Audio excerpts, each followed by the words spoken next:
aloha. Welcome to another Aloha Friday Drip. Frickin' I'm so excited for this one because we have, of course, Jackson Campbell, but also we have an Aloha Friday takeover with Ryan Woolley. Mother effing Ryan Woolley in office. Yes. Dude, Ryan's been in office for 2.5 weeks. Yep. 2.5 weeks. 3 weeks, yeah. Seems like a GD eternity, but It's been a pleasure having Ryan. Oh, man, it's been so fun having Ryan here. it's been Bringing so the Florida fun. coast over here. Yeah. Ryan, how's your trip been so far? Oh, the trip has been great. It's always good to get out into the office, and enjoy, here and be able to talk to everyone and further, where we're at and what we're doing. And for hell's sake, what's happened since I've been out here? A lot of stuff's happened. We've exited 5 properties. How much has it been? 5 properties, $99.6 million in real estate. Yeah. We're multimillionaires, bro. Multi-millionaire. I mean, you are. Congratulations. No, you guys did just exit. You guys did just exit that portfolio, which was amazing, which was a huge accomplishment for Multifamily Capital Partners, which has recently gone down. So congrats to you guys on that for sure. Tip of the iceberg, though. That's what's crazy, man. Yeah. That's what's fun about. That's about fun. And I know, at least the gist of what we're talking about today, and it's exactly, it's the tip of the iceberg, I guess, dude. And it's you change that narrative and that direction, and dude, amazing things can happen. Like literally, it's great. But like, how did you celebrate that? Well, we went to the beach. We did Rotohan on Sunday. We, we had a nice dinner. Yeah, I took the team out to dinner. I was out in Seattle. And the next day, I literally was like saying a prayer the next day. I'm not joking, dude. Saying a prayer the next day, and like prayer of gratitude, right? Yeah. Like, thank you, whatever. But then not thank you, whatever. Thank you. Not like thank you, but whatever. No, like seriously, I'm like saying thank you, right? But then in the back of my mind, like I get this feeling of like, yeah, you're welcome, and that's awesome. But tear the rear view out. It's freaking not even the tip of the iceberg. Let's go. Time to go. That's awesome. It's awesome. That's awesome. And that does go right into what we're going to talk about today. And the topic is going to be, how do you change the narrative in your own life? What did it take? And what does it continue to take is kind of what you were just alluding to. But that we'll get there for sure. But yeah, let's dive in there. We got Ryan Woolley, so definitely want to hear Ryan's take on this as well, and get Ryan's input on these things as well. But yeah, let's start there. How did you change the narrative in your own life? A lot of people know Tyler. I know a little bit about his story. Do you mind just kind of talking a little bit about your story, Ryan? Love to hear about your story. Just a high level overview of changing the narrative from the very beginning. I think I don't know, dude. That's a loaded question, because changing the narrative has happened. It's not just like, hey, one time all of a sudden it's like, hey, this happened and I changed the narrative. It's like I'm continually changing the narrative the whole way through, right?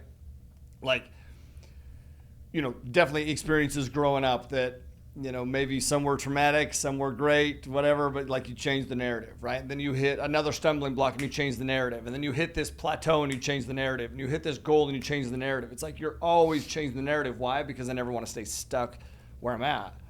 Ever. That in my opinion is the epitome of hell, man. I want to continue to progress and grow and push the limits and inspire other people to do the same thing. So I'll tell you this. Here's how I'll preface the story, and then we just dive into actionables. But dude, we're very normal people. I mean, Ryan's super fucking normal. I mean, shit. Abnormal, right? Minus the abs. There's normal people, dude, but there are things, and most of y'all listen to that already know that, but there are things that we've done that are not normal. Why? Because we don't want to be normal, dude. We're normal in our skill set, but we're not normal in our mindset, right? Love that. God, that's a quote. Love that. Hey, mark that quote down. Yep, post it. I love it. Okay, so how do you change the narrative in your life then? What does that process look like for you? Change, like you're talking about how you're constantly trying to change the narrative and constantly trying to up your game, essentially. How do you do that? Belief is number one, and I always talk about belief. You have to have an enhanced belief of what is possible. And I believe that belief is enhanced a couple different ways. It's those people that I call it your circle of influence, right? Those people that you're surrounded by. Yeah. It also comes from necessity. Like you've mentioned in your life being backed up against a corner, right? Yeah. That's necessity, where it's like, listen, I either change the narrative of this situation or I, die. Yeah. Crumble. And then compounding actions, things that you're continually doing, continually working on that compound over time. Things that these sacrifices, if you will, right, that you're making, and you're hoping that they'll pay off, but also knowing that eventually they'll pay off, but nobody else is seeing those, and then all of a sudden they've paid off. Yeah. So you talk about circle of influence, necessity, and the compounding actions that you take. I want to ask Ryan. Flip it over to Ryan. Ryan, why is circle of influence so important when changing the narrative? A circle of influence, huh? I sit there and think. I was talking to Tyler the other day about this, right? I have a sister. I don't talk about this a lot, especially within our network. But I have a sister who's been in and out of prison. She's had kids, and those kids have followed in her footsteps. Those kids have now had kids. Believe it or not, I'm a great uncle already. A lot of people find that hard to believe. But it was decisions that my sister made at a young age, who influenced her daughters, who those daughters made the same decisions, right? And I look at that, and I love my sister and love my nieces, but I look at the circle of influence there, right? And they've continued down the same patterns, right? So I think when we talk about the circle of influence, Tyler and I were talking about this just a couple of days ago, but who's the affluential, or the affluential, whatever. Who's the people that have influenced you, in your life, right? Yeah. And it is. It's interesting. The more successful you get, the smaller your circle gets, right? And why is that? It's because you have distractions or other people. So it's like I always say this. It's like my dad. I love my dad to death, right? But he's always used what if a lot in his life, right? What if he had changed this? What if he had done that, right? And think about it. Had I continued to be around people like that, right, that say what if, I would go down the same path, right, and wouldn't be where I'm at today. No, that's awesome. Your circle of influence gets smaller or more intentional, but your influence, like the individuals you're able to influence, gets greater. Right? That's what's crazy. Somebody doesn't have to be within your specific circle of influence, meaning who influences you, but your influence because of those people that you surround yourself with is, dude, that's it. That's the reach there. Did I believe that if you want to make millions, you have to impact millions. You have to affect, in a positive way, millions of people, right? That's what I believe. Yeah. So even though your circle is small, the amount of people that you're able to reach because of that small circle is actually greater. Yeah, I actually say, I don't know if I understand what he's saying I definitely know what you're saying was smaller, but I think that I would use the word more intentional. Yeah. If you're negative and you're a complainer and you're somebody that is just victim based and you're somebody who, you don't exist in my circle, dude, period. Yeah. You just don't. Yeah. And that's not because I'm mean, that's because I'm intentional. Yeah, and I hope you don't mind that I say this, but I've seen that happen with you in your circle and people that you don't necessarily nurture that relationship with them because they're not good for you. So that's huge. I think that's so important. I think that's a good one that we always kind of review on because it's one that we could very easily fall into getting complacent with. Yeah, is our circle. So it's very important that we're always keeping an eye and always watching over that to make sure we're keeping a tight thumb on it. Yeah, because that could go both ways, right? Like growing up, as I'm trying to enhance my belief on what's possible, right, so that I can change the narrative in my own life, I would look at these individuals who had things that I didn't have, and it would actually discourage me that I did not have those things, right? Those individuals have privileges or something that I don't have, right? Talent, skills, ability, privileges, whatever that I don't have, and it discouraged me because it seemed so far out of reach, right? Right. I wanted it to be real, but it was just like it felt so far away. So it's that fine line of you have to surround yourself with people that just continue to push you, but not discourage you because they're so far along. Like, this is gonna sound bad, okay?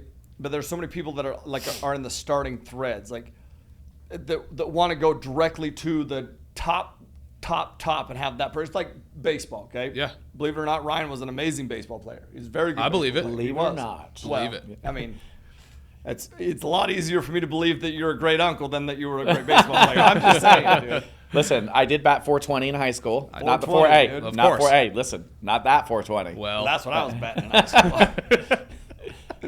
But if you're brand new starting out, right, like Pax starting out playing baseball, Pax doesn't need to go get coached individually by Barry Bonds. Like, Dude, there's way too much of the gap is way too big. Right.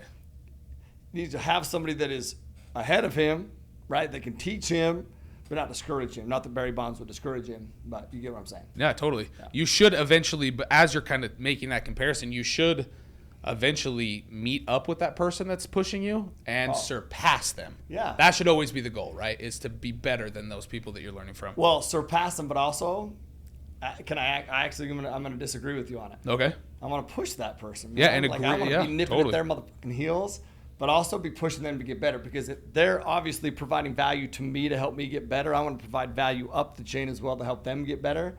And I believe now it's their responsibility. I want to make this very clear. It's their responsibility to get better. Totally. I cannot do that. Totally. They cannot do it for me. We can only help, influence. It's our job to actually take it and run with it. Yeah. And enhance their belief as they've enhanced yours. But you're Love right. that. I want to leapfrog everyone. Yeah. You know? But bring them along with you. Yeah, I'm competitive, dude. Yeah. Okay, the second thing you talked about is necessity. The necessity to change. The necessity to change that narrative. Yeah. I mean, we've seen that here at Multifamily Mindset with certain things. Yeah. The necessity to change the narrative.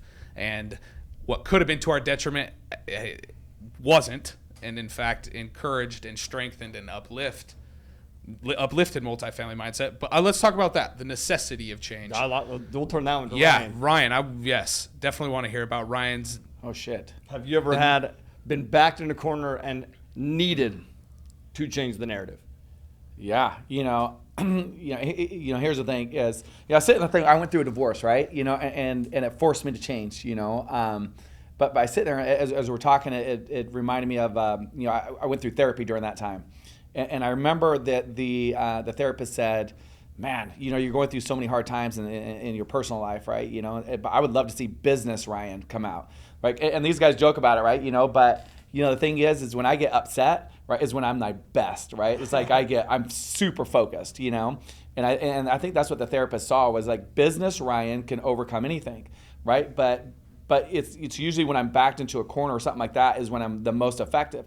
And so I think to her point was when we're backed into a corner, we're effective and business Ryan could do anything, and I think about that and is this, if most of the people that we knew were backed into a corner all the time, how effective they would be, right? But yeah, I mean, I went through a divorce and I had to change. I remember, I was there like 2009, 2010 or something like that. I was working, making $100,000 a year, and then all of a sudden it was, hey, you're going to make $40,000 a year now, and it was like, hey, no, that's not me, right? There was a necessity to change, and ever since then, right, it was more like, hey, entrepreneur, and so that was a necessity to change, So I think those are probably the top two things for me. I'm going to change one word that you used, though, dude, because you said when I get angry, I think is what you said. Angry? He did say angry. Probably flustered or like... No. You get determined when that happens. Yeah. Somebody challenges you, your family, your well-being, your whatever. That may be an anger, but that's so many people would get angry and get... defensive. Yeah, and just...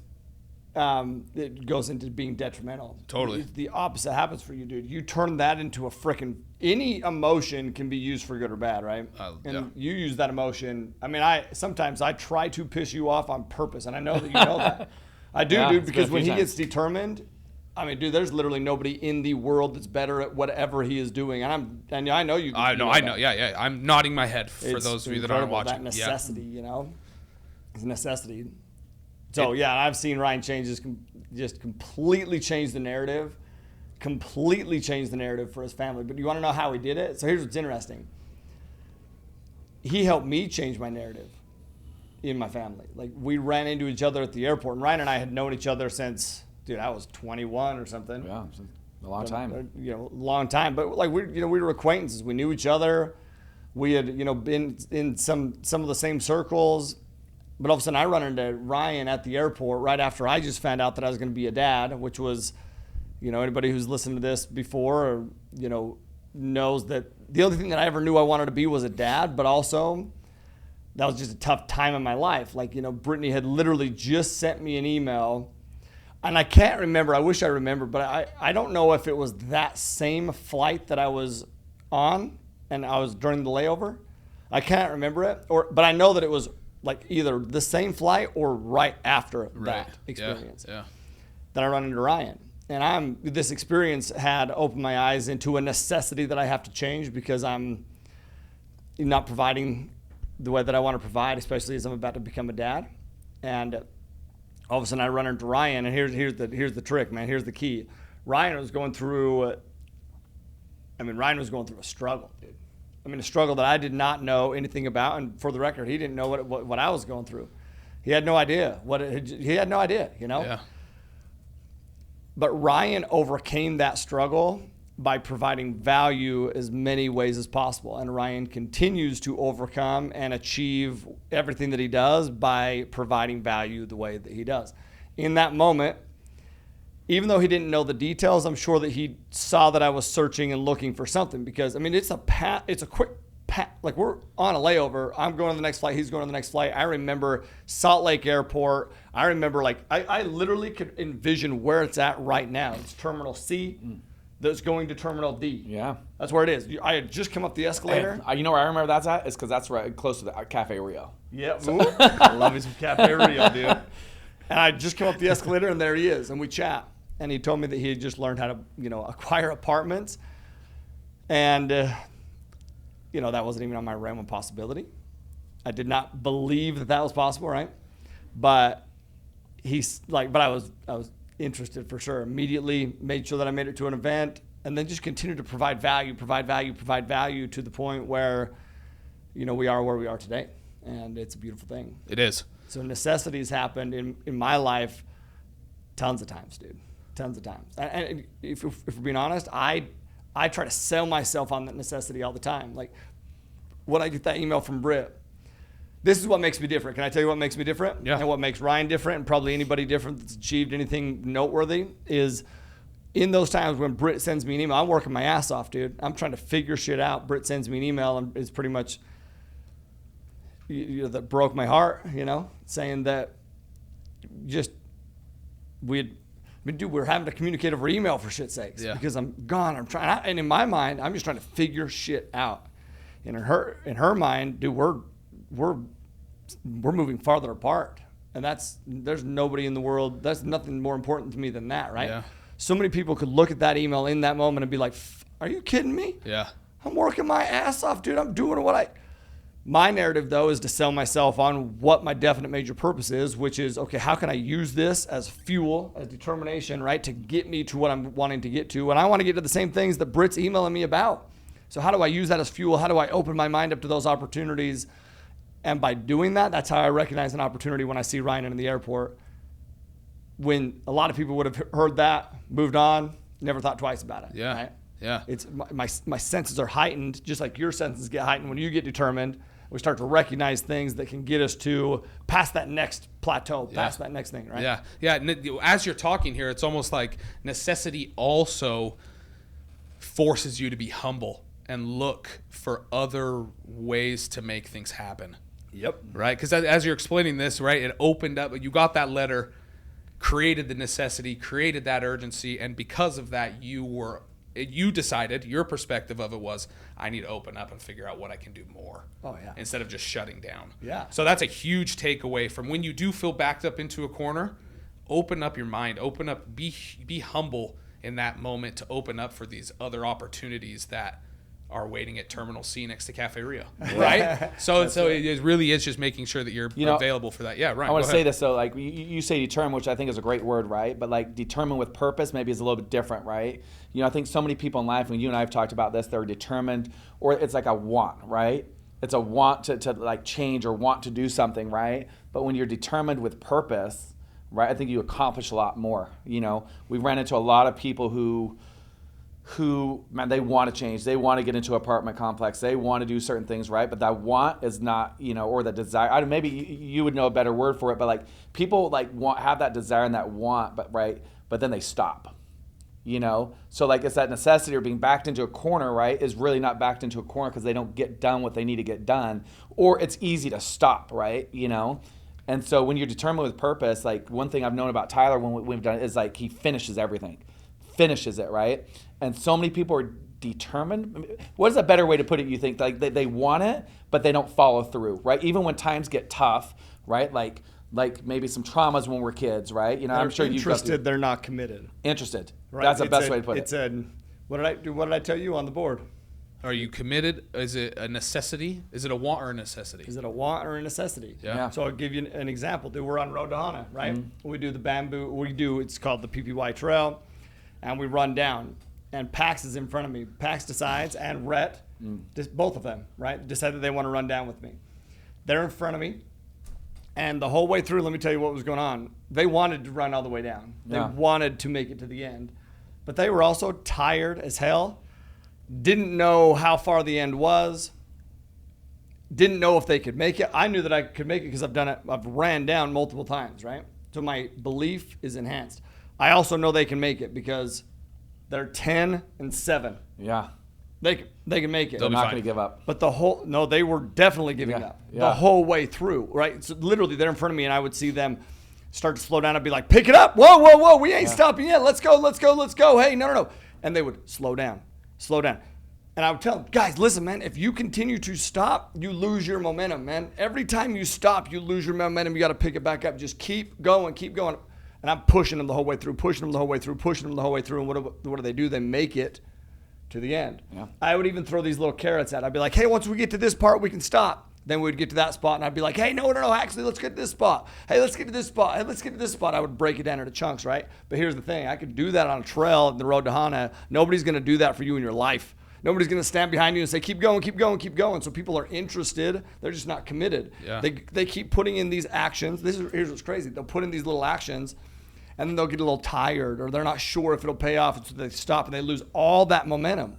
When somebody who's committed, they're committed to the process, and so they continue to put all those actions in, and then they continue to compound and grow. But mediocre people make mediocre commitments and give up, and then make mediocre commitments again, and then give up, and then make mediocre commitments again, and then give up, which is why they stay stuck their whole lives, man. Stay mediocre. You know what's crazy about that is, I think about when we first started it, this podcast, right, is we talked about circle of influence, right?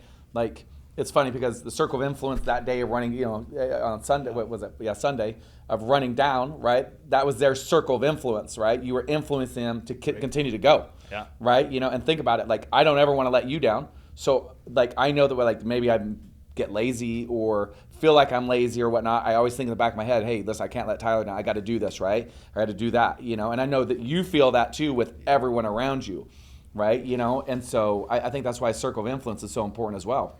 But that's what sets you apart. Yeah. That right there, your circle of influence, but you also use that circle of influence, and you know that you can influence your circle. Yeah. And so if you know that if you don't step it up and you don't pick it up and you don't do your part, and you actually care, dude, you care, and you don't ever want to let anybody down. And the key is so that's literally, bro, is what I believe that's both of y'all's biggest superpower, is that you both have that like internal ability to just care deeper than most people do. You just care deeper. Appreciate that. You do.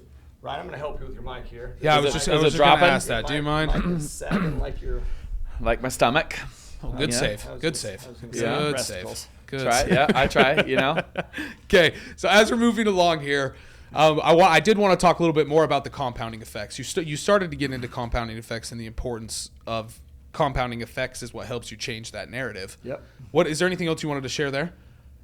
Yeah, I'll give you an example, man.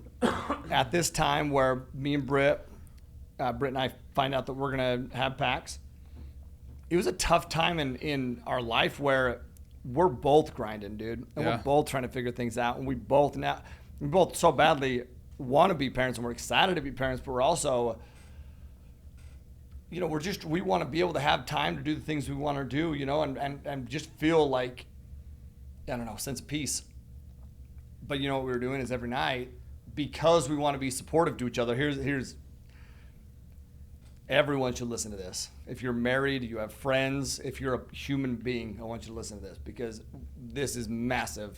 This has been massive for me, and it's massive for anybody that I know that has achieved things as well, which is this. We want to be supportive of each other. So what does that mean? It means when I come in and I start to complain, my day is this, my day's been this, and my gosh, this is going on, so-and-so did this. oh my gosh, yeah, oh, that sucks, what? And we listen, we validate, and then what happens? Those things, that is what was dominating our conversations. Well, there was this switch, this necessity, right? Where it was like, hey, I remember having this conversation with Britt, dude, and with everyone that I was working with at the time. You know, you asked Cindy McIntyre. Cindy McIntyre was a portion of this, dude. And she says it's pronounced McIntyre. It's not. It's pronounced McIntyre, trust me. And I was like, dude, listen, I don't want to talk about, if it's not positive, it doesn't then we're not talking about it. Britt, I know that you want to support me, but if you hear me talking, complaining, negative, I want you to call my ass out, change the narrative, right? I want you to change it. Vice versa. And so we did that. And then I started to work on me and each other, right? But I can only control me. So I started to work on me, dude. I started to read more than I've ever read before. I started to get training and educated and just more than I ever had before, right? And watch my internal dialogue and setting these goals. And in the beginning, it was, you know, you don't see it right away. You know what I mean? Yeah. I mean, sometimes you do, but I mean, you see little wins for sure. You definitely see little wins. Yeah. That's a great point. Yeah. Like even with, so yes, you do see little wins, but this big goal that you're looking to accomplish, you're like, man, you never really you don't see that in the beginning, right? You see these little wins, but only if you recognize those little wins. We're big on that too. That was those compounding actions where all of a sudden I look back and, well, dude, me and you had a conversation one time. And you said, dude, do you remember having this conversation about me reading books and I am where I am because I started reading and doing those kind of things? Do you remember having that conversation? Yeah.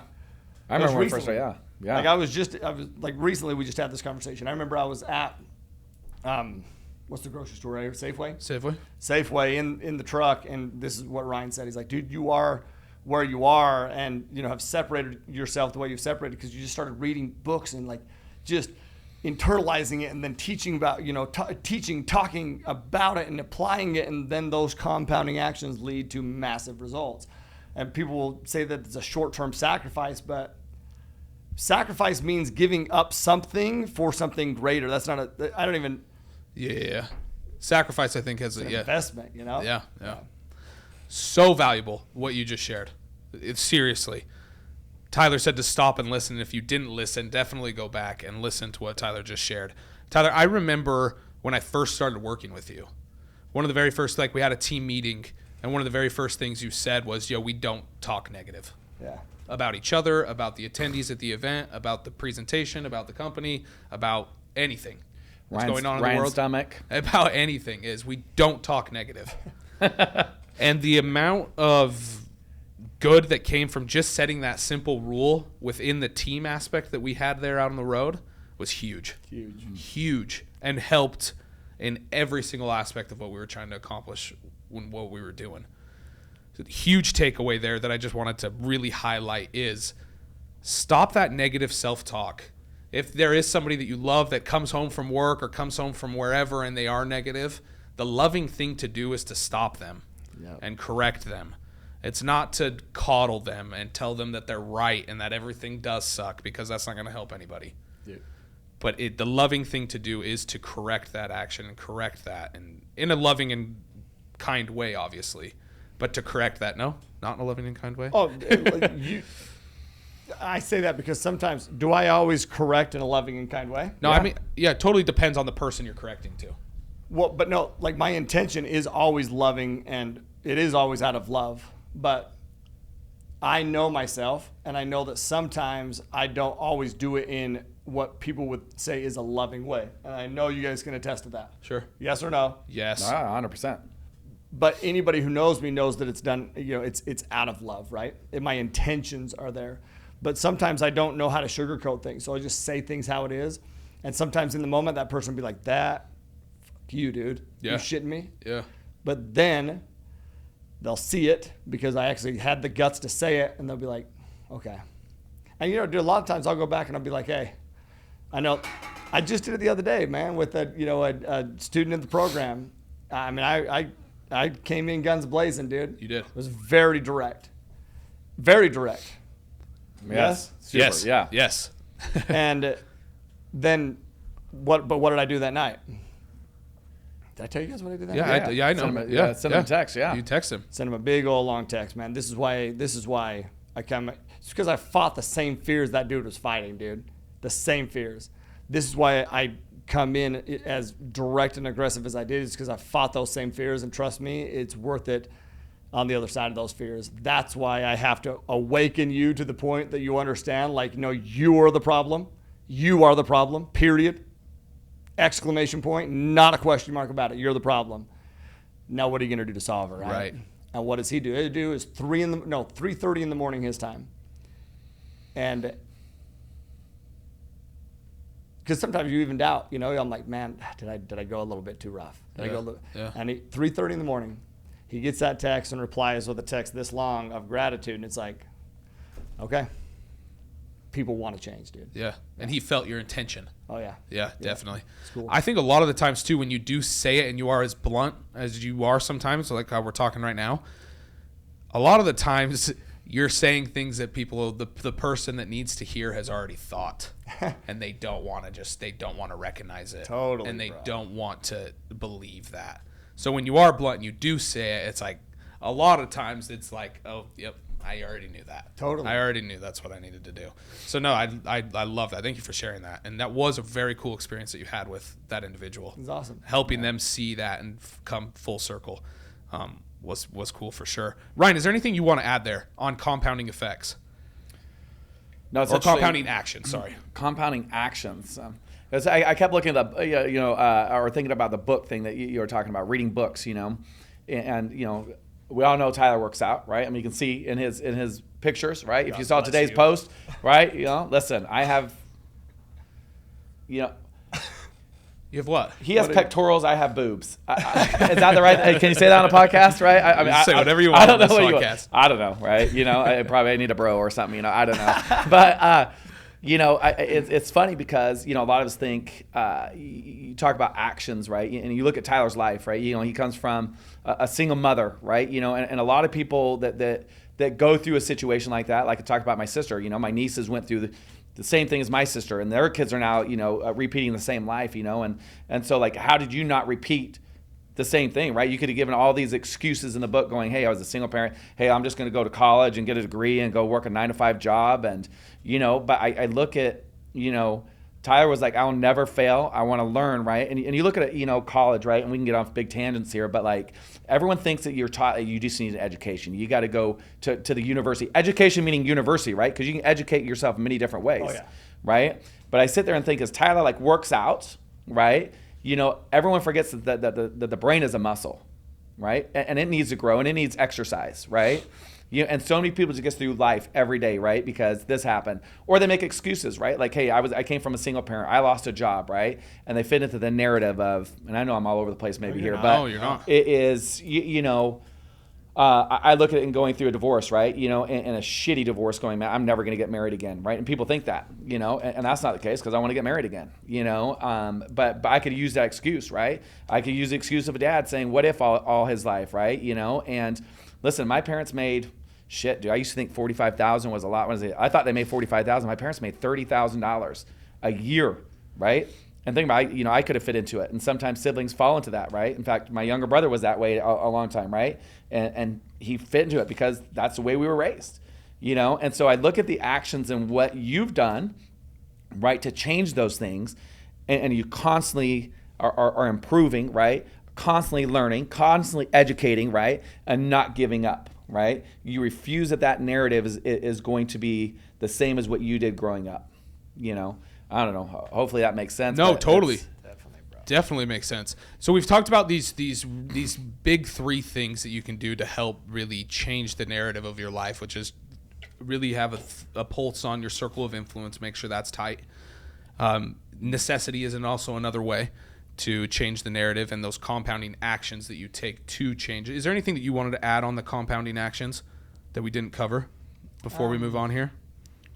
No, I don't think so. Okay. Yeah. So you're doing these 3 things to change the narrative. Let's say you have changed the narrative.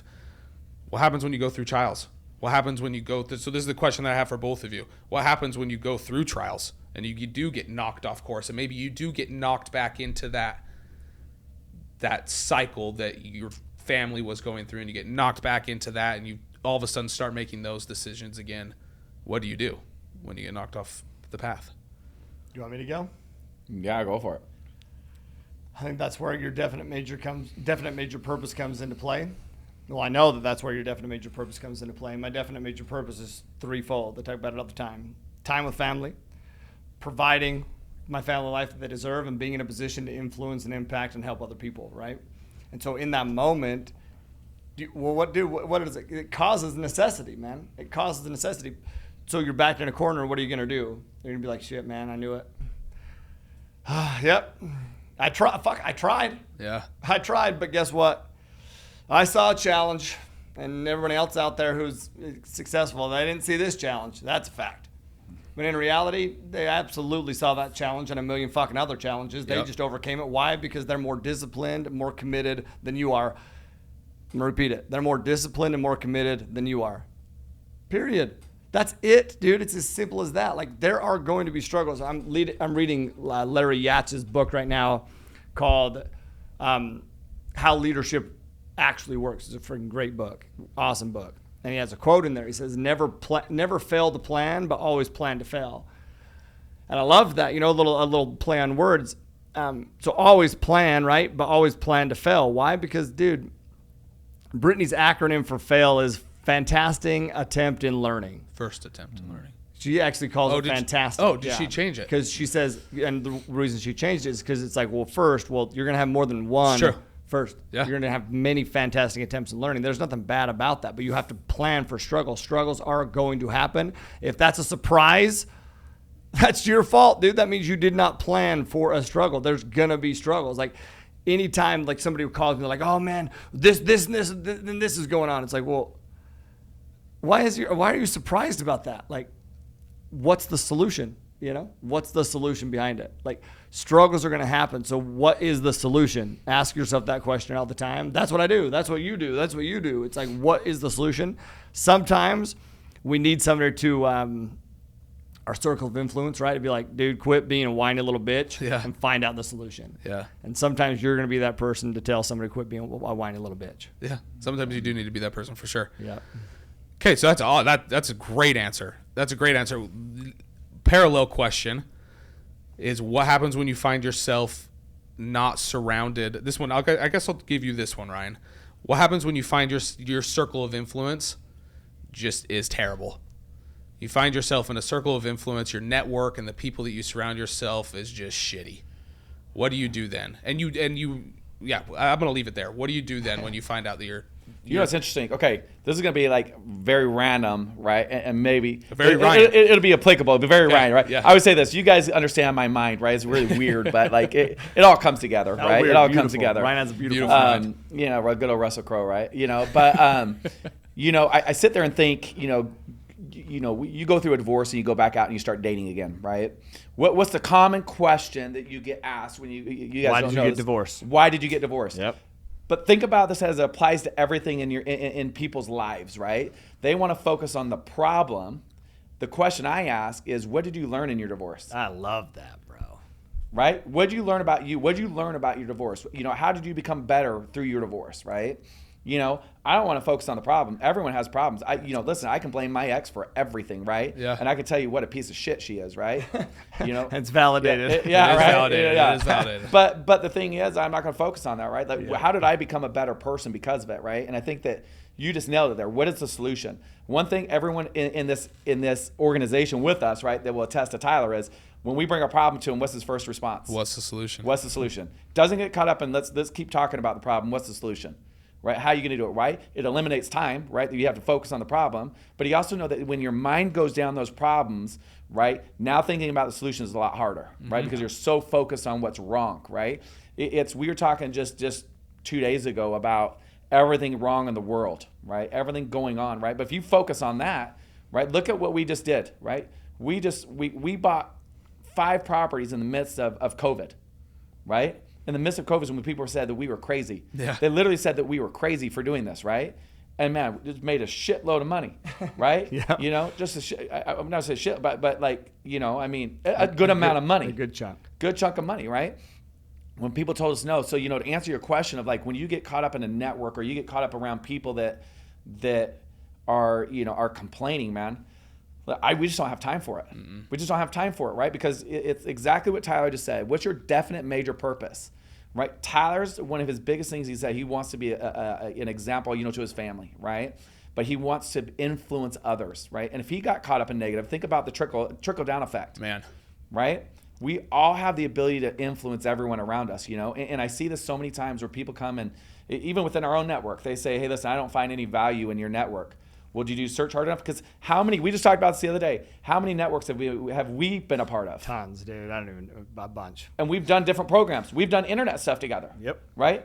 And guess what? In that network, too, right? This is 2008 when the shit was hitting the fan, right? Literally when the shit was hitting the fan and everything, kind of what we're experiencing today, right? People, we read stuff online and they were like, oh, this company's negative, this company's horrible, this or that. Tyler made good money in that network. Oh, yeah. And I look back and I go, what the hell are they talking about, right? Like, how did we make, we're no more special than anyone else, but we made it work, right? Yeah. Why? Because it's I didn't know it back then, but I think it's a positive outlook on everything that we're doing, right? And the definite major purpose. I didn't know that at the time, right? But like, what was our purpose, right? It was to get ahead, to work hard, to not fail, to help other people out, right?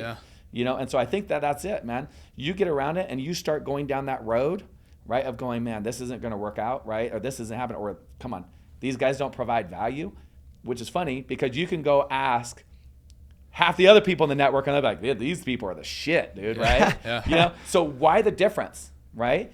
Those same people, right, and I hate to say this, are going to be like my dad. I love my dad, and I want to say that. Everyone loves these people, I'm sure, too, in their lives, right? Yeah. But my dad's 74, man, 2 heart attacks, 2 hip replacements, right? And still, man, every time that I talk to him on the phone, there's always a comment about something, right? And it's okay, but it's always a comment about like why he hasn't succeeded, which is exactly why he's at where he's at today, 74, working 2 and 3 jobs, right? And so I think it's crazy because it's that I never understood this growing up, and I know I keep ranting. Keep going. But I never understood at a young age the half glass full versus the half glass empty. Never understood that till today, right? Until I got older, right? Like, are you the half glass full or are you the half glass empty, right? Half the people in the network sometimes, half glass full. Other people, I'd say a very small percentage in the network, right, are half glass empty, But how do they get to the other? So which is exactly the topic, right? How do you change your narrative? Yeah. How do you get from the half glass empty to the half glass full? Tyler? Dude, you take ownership. Yeah, that's ownership. Take ownership for your journey, like. Can I interrupt you here? Right, because I want you to touch base on that. This person you said you're talking to on the phone, Jackson and I were sitting there going, oh, shit, right? Like, It was direct, like an oh, shit moment. But it was like what this person needed to hear. And will it affect his life forever? Totally. Absolutely. But one of the questions that Tyler said from the get-go was, what did you do wrong? This guy's wife was on the phone, right? I mean, think about this. It was just ballsy, right? Like, his guy's wife on the phone, right? But Tyler knew, right then, it was an instinct, whether it was, whatever you want to call it, right? Like just something that came over him or just the way he lives, right? I don't know. But, dude, Tyler felt inspired at that moment to tell this guy, right, what did you do wrong? What have you done wrong, this whole time? And what did they say? And by the way, they weren't talking about anything that we were doing real estate-wise. They were talking about a past venture. So I asked him, okay, well, what could you have done better in that past venture? And what did they say? Nothing. It was all about what other people could have done, what other people could have done. And I said, holy shit, dude, you guys really just realized that all I asked is what you could have done better. What did you learn from your divorce, whatever? And you didn't say anything that you could have done better. It's all about other people and what they could have done better. That's not ownership for your journey, dude. Crazy. So it's not. I wouldn't even call it inspired, dude. I would call it's confidence because I know what it takes to get to where they want to fucking go, dude. Yeah. And it takes freaking ownership, man. It's not anybody else's duty to get you to where you want to go, but you. It's your duty. Yeah. Like, dude, we're talking about being part of an internet.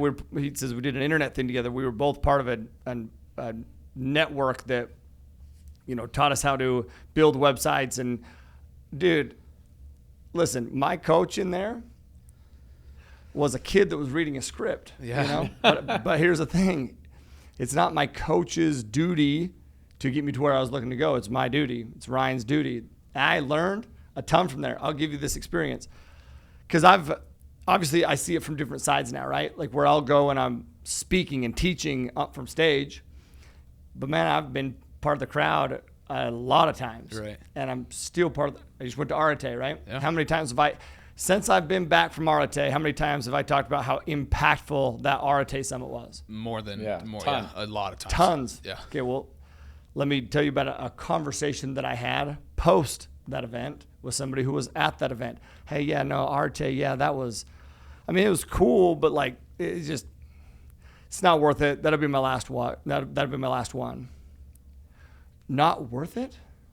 What were you expecting to happen there? Like, dude, are you kidding me? Like, if it's not worth it, that is your fault. It's your job to go to whatever you're going to and find the worth, find the nugget. It's there, I promise you. Like, I remember going to, and it still happens, but it's so funny, dude, to be in the crowd, and it makes me. In fact, this just happened at one of our events where a guy comes up to me on day 3. Oh, man, I wish I remembered his name right now, but he comes up to me and he's like, hey man, I'm not gonna lie, the whole time I was sitting here and I'm like, is this a Ponzi scheme? I'm like, what? A Ponzi scheme? Like, that's a real concern? He's like, no, not only is it my concern, it was, I've talked to multiple people out there that they had that concern. A Ponzi scheme? Wow. Do you know what a Ponzi scheme is? You know, I was like baffled by it, right? But these conversations that happen, and I can't tell you how many I've been to that people are like, yeah, like I just don't want to be, like, been to in the crowd, right? I'm a person there, and they're like, yeah, like they just don't want to be sold whatever it is, right? Like, hey, you know, I feel like they're just wanting me to buy their program. When I go to events, I want to be sold. Why am I hoping to be sold? Because nobody's going to bamboozle me into buying anything. It's my journey, dude. That means if I'm going to buy something, there's value there, right? But here's the thing, man. That's the same person. Can I riff for a second? Absolutely. Because, dude, it's crazy to me, man. How many I'm going to people, tie all this back up at the end, but yes, definitely Okay. riff for a second. I talk about how Ryan has provided massive value, and that's what he does. That's how he's accomplished what he's accomplished. Let me tell you the amount of messages that I get from people that are like, hey man, I really need you to invest in this. Hey man, I would really like you to invest in this. Hey man, it would really help me if you would invest in this. That's why you can't raise any money, dude. Because you think that someone else is going to get you to where you're looking to go. You're going to get you to where you're looking to go. And you want to know how you do that?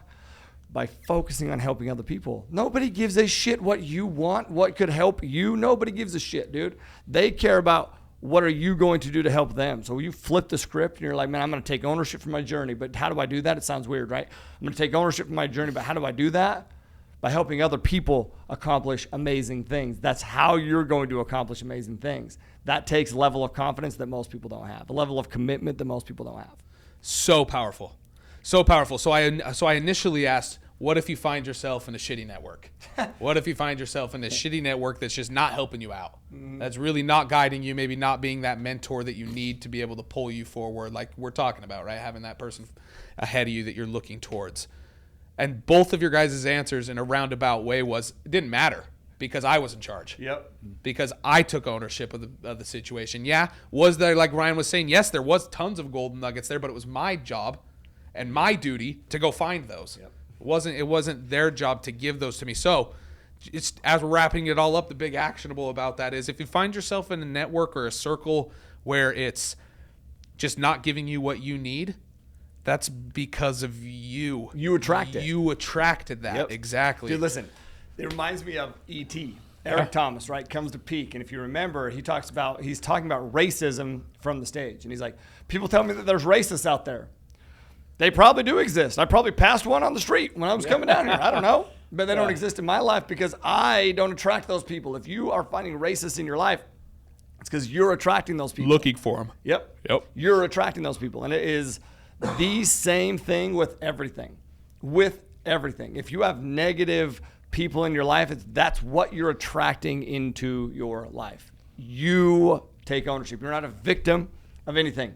And you're only the victim if you continue to be surrounded by those people, dude. I believe in people. I believe and I love people. And nobody will ever change that belief in me. I believe in people.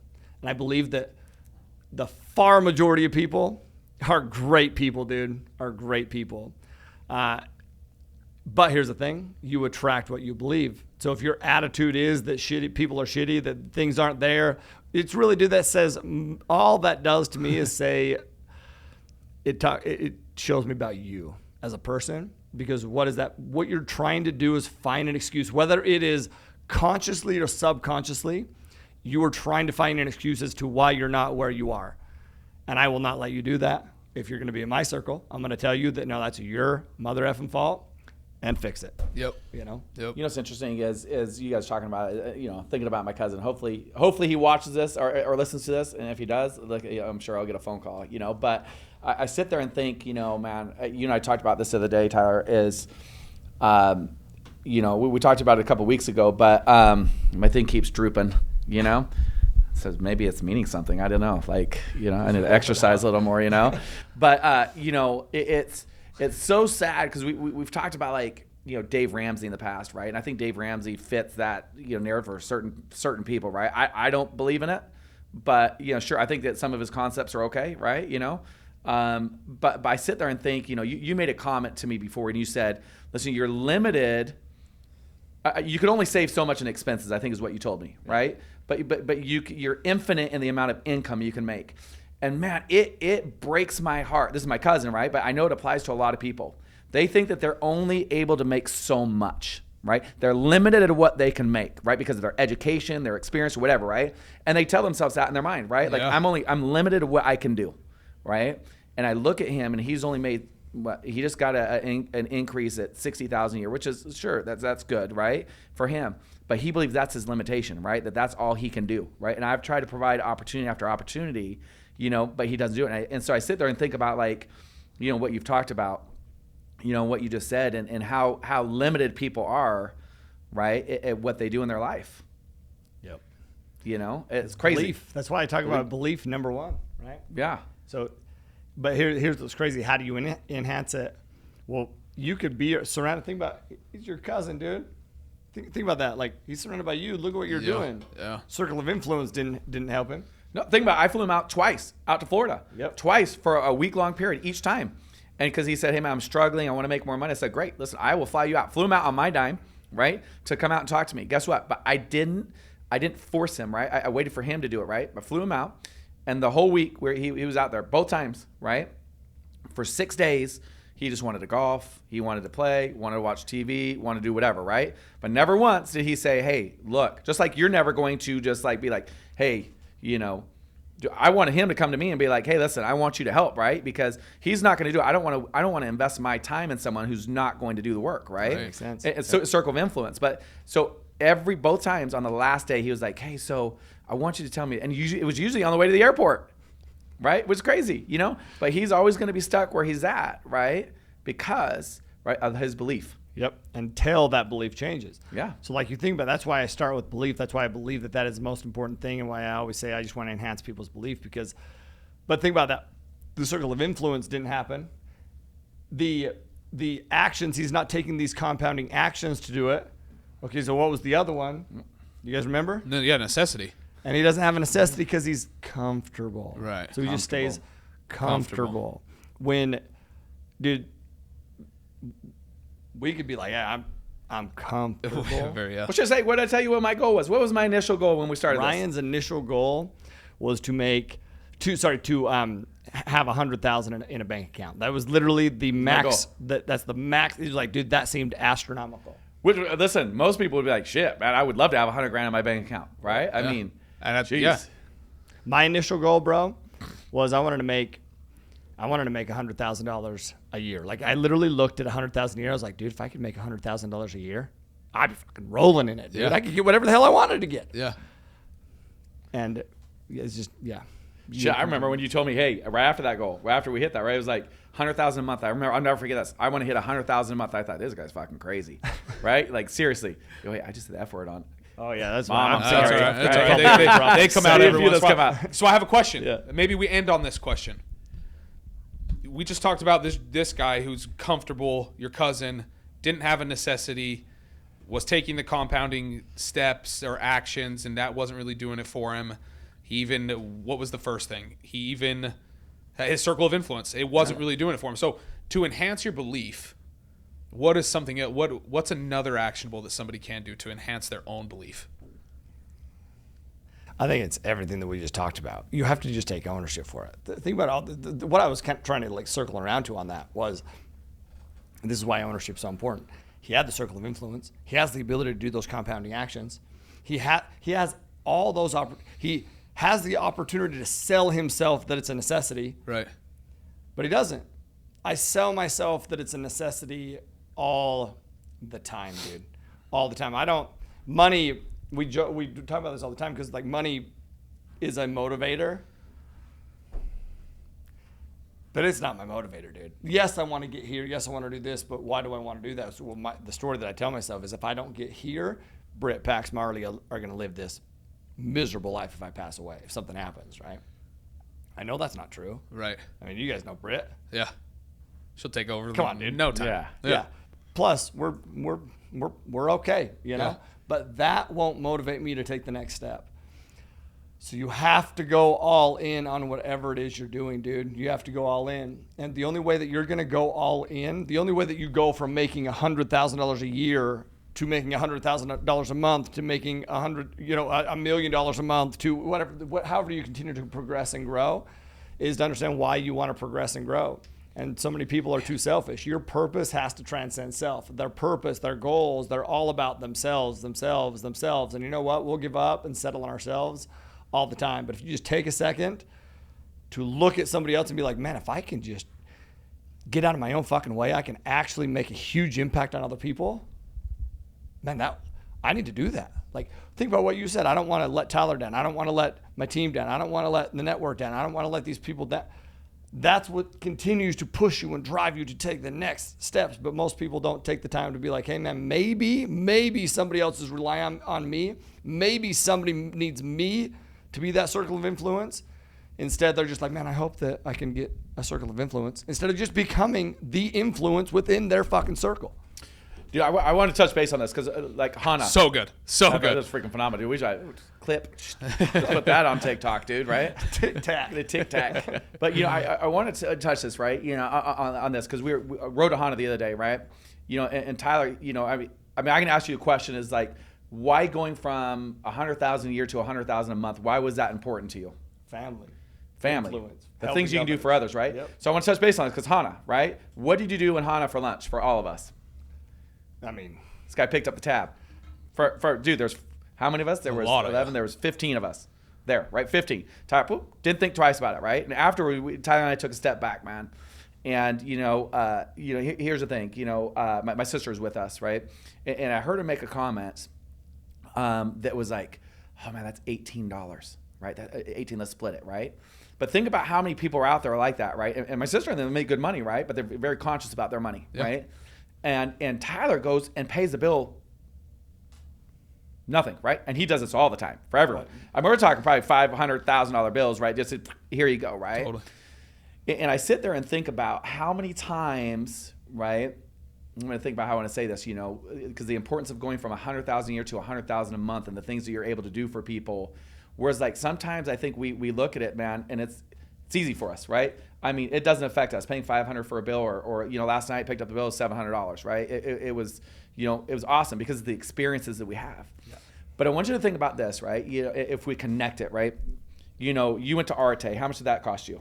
About 20 grand. 20 grand for just you. 2 days. Yep. Not you and a guest, just you. Yep. Okay, so I want you to think about this, right? I love to spend my eyes dropped, a good amount of money on food. Why? Because I enjoy it, right? I love the experience, right? I love the people I'm around. I love the food and how good it is, right? And how it makes me feel, right? But I want you to think about, I don't ever look at price, right? Because I look at results, right? Just like $20,000. Do you ever think twice about spending 20 grand? No. I didn't even talk to Britt about it. I never do. We're just on the same page. No. But I want you to think about this, right?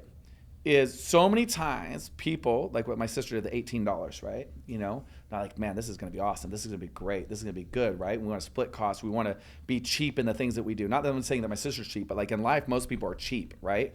They're cheap in their education. They're cheap in their entertainment. They're cheap in other areas, right? But have you grown because you went to Arte? Okay, dude. Yeah, not even a question. Not even a question. That's well, yes. You kidding me? In every event that I've ever went to, I've grown. Yeah. And I sit there and think about, I had someone the other day say, man, I don't want to spend money to go. We're putting on a mastermind here in Hawaii. Yep. Right?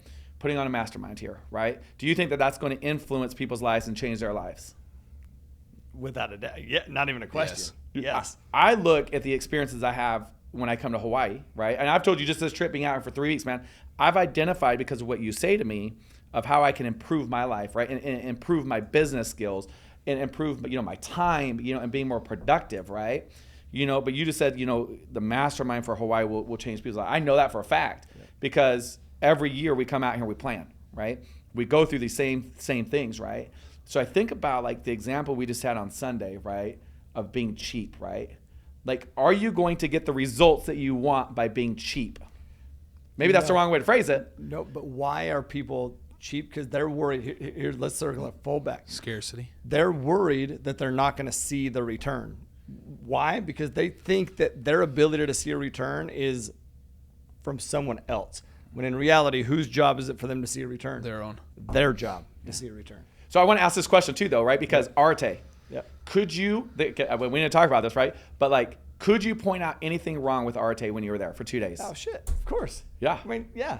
That could go either way, though, right? Totally, dude. You could go, no, I didn't see anything because you choose not to see it. Yep. Right? And I know that because have you heard one thing I haven't that's come heard out anything of bad bad. about Arte? No, negative, No, zero. because he doesn't choose it. He chooses to focus on the things that is going to impact him, right? Who's going to get him further ahead. That's going to be a separator, right? What's going to separate that out? Because I can ask you this, right? The 100,000 a year to 100,000 a month is 100,000 a month your goal now? No, we've already achieved that. Surpassed. Yeah, no, dude. No. But why?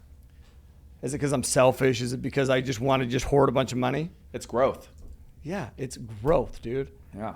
And it's what can we do with that money? Well, we can influence other people. We can impact other people. We can help other people. We can provide places of refuge. We can enhance what's possible. We can enhance all that stuff. Well, it's interesting that you say all these things because I've never heard Tyler say, I want to make more than 100,000 a month because I just want to make money, right? I want to do that. There's a purpose behind everything, right? And it's growth, right? It's helping everyone else around him, And so I want to ask this question, though, right? I know you're about to say something, though, because I hear people always say, well, if this is so phenomenal, if this works, why don't you just let us do it for free? And that has popped up in my head, right? As like, but why? Why wouldn't you do that, right? Like, well, have we tried to do that before? Yeah. Yep. We've tried to scholarship people. And how's that went? It's like my cousin that comes out for free on my dime and doesn't do shit with it. There's nothing, zero dude. Success stories from There's scholarships. nothing from it, dude. Yeah. It's nothing. It's literally they think that, and the normal person thinks that is of service when in reality, that's a detriment, man, because you have to have these people stressed. Why do I gain way more than $20,000 worth of value from Arte? Well, because I know that I need to go. It's my responsibility to go and exceed that by freaking 10 times, right? It's my job. So you have skin in the game, which makes your senses heightened as you're there to make sure that you achieve that, unless you're absolutely doing the opposite of taking ownership for what you do. So, no. You have to be able to invest in yourself and work on you to be able to improve you, your situation, everyone around you, right? I love it. And nobody picks up the bill more than he does. No. I mean, that's true. It's like, get the that's shit true. out of here, That's dude. true. That's true. Awesome. Thank you, Ryan, for going off right there. There was some really valuable stuff there. Super appreciate that.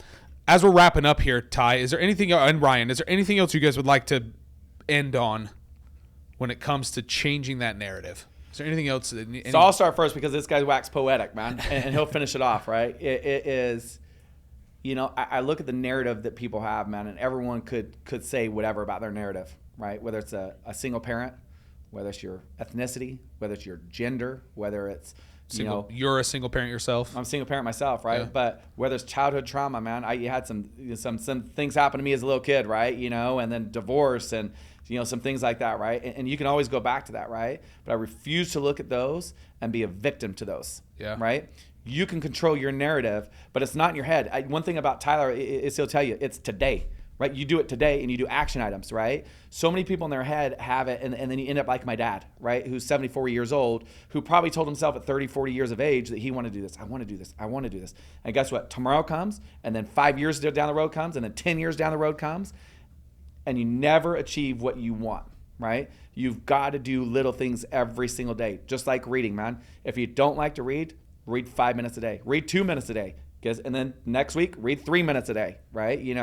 And just keep improving, keep growing, right? And that's how you change your narrative, right? You don't make excuses for what's happened in the past, right? You change those for truly what you want and how you can help yourself and help other people out. But It's freaking great, Wow. dude. It makes me, if you really knew, and some of you do know Ryan's story, but what he went through and the lies that people said and the things that happened would have discouraged anybody. And if you look at the word discourage, it means literally to remove someone's courage, right? Yeah.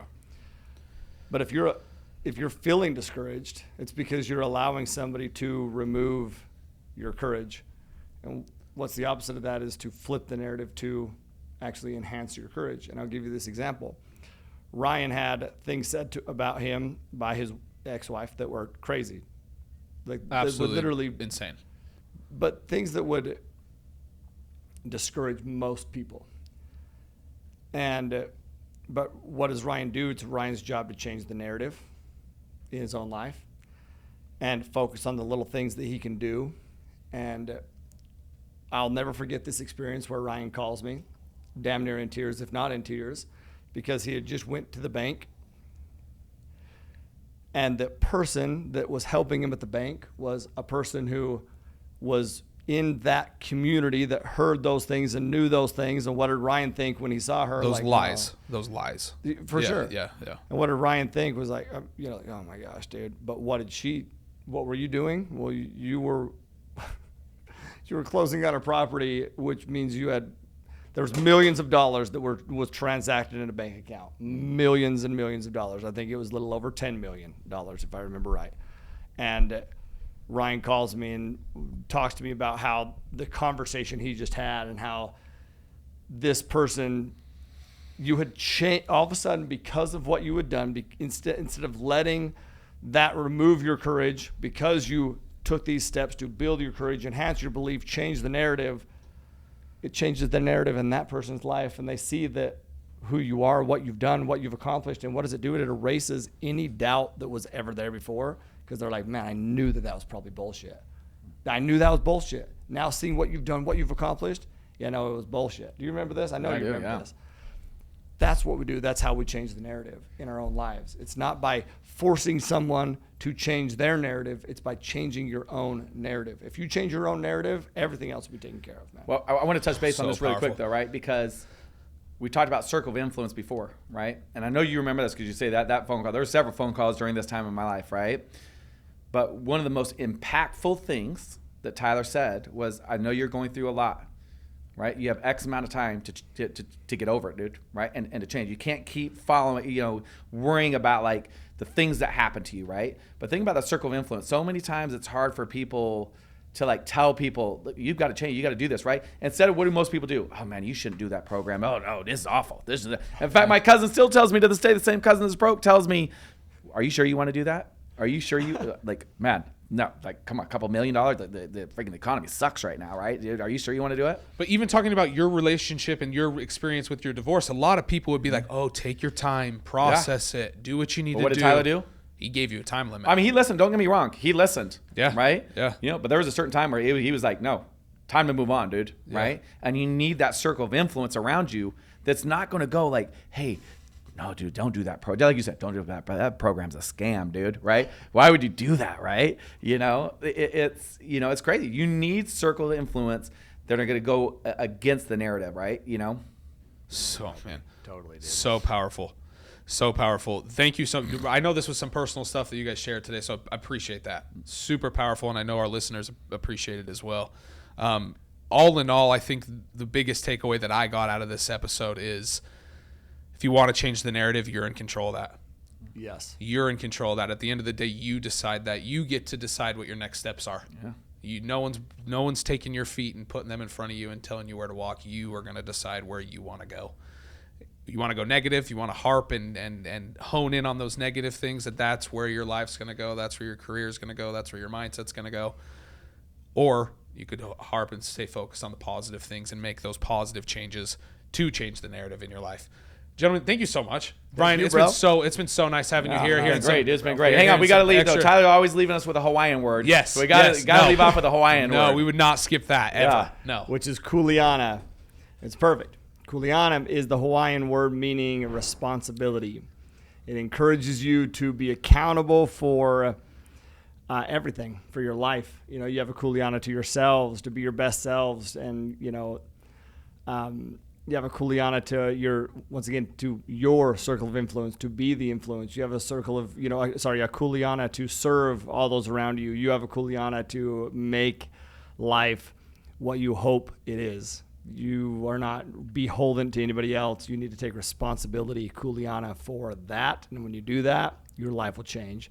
And that's fact. So there we go. I thought somebody was going to say, amen. Amen. Hallelujah. Hey, y'all, listen. If you pulled some value from today, which I know you did, go share it with somebody else. That's one way that you can be an influence to your circle. Go share it, man. Go share it. Go let us know, man, but go share it. I don't even care about the recognition or to know. I want you to share it so you can help other people. That's it. And then also, live always with aloha. Peace.